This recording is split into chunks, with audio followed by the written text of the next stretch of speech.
দিও না গো বছর ঘরের তিনি ভাইয়া, আমি অন্ধকারে বন্ধ ঘরে যাবো মরিয়া। এ গান বাদ দি টপ করে ধান কাটে কাড়ি গুলো হাত ধরে যাবে নাকি রে? বালের কাম মুখার ভালোই না হচ্ছে না, কাম কাজ যে কতদিন শেষ হয়েছে। কালাই কাম কাজ গুলো মুখ করবে মনে হয় না, তাও যারা কিডলি কাম কাজ গুলো করবে কয় যে কোনো একটা তো সল বাই করবে না, যে কাম করবে আমি পারবে না, একটা ফল বাই করি।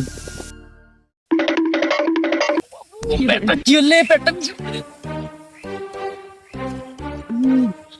এ ভাই কি হয়েছে রে? কি হয়েছে রে ভাই? কি হয়েছে রে? এ ভাই উঠ উঠ উঠ উঠ, খেয়ে যা ভাই, খেয়ে যা, খেয়ে যা, খেয়ে যা, খেয়ে যা।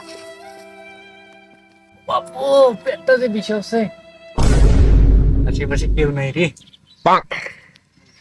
জানগো, আমাকে ওই কাজ কাম গুলো আর ভালোই লাগে না বুঝছো, তোমার সাথে কথা বলা ছাড়া কিছুই ভালো লাগে না। এইগুলো কাজ কাম আমার আর করার ইচ্ছে করে না। ওই ভাইয়ের কথা বলতেছো তুমি, দূর ভাইক আমি এক সেকেন্ড টাইম দেইনি। আমি সব সময় মনে করি তোমার সাথে কথা বলতে চাই, আর কারোর সাথে কথা বলতে বুঝছো, কথা বল সব পরিস্থিতিতে তোমার সাথে কথা বলতে ইচ্ছা করে। এটা খেয়ে বলে পেট বিষেছে রে। খেয়ে তুই এটা হলো শ্রেণীর সাথে কথা বলছিস, হ্যাঁ? তোর পেটে বিষ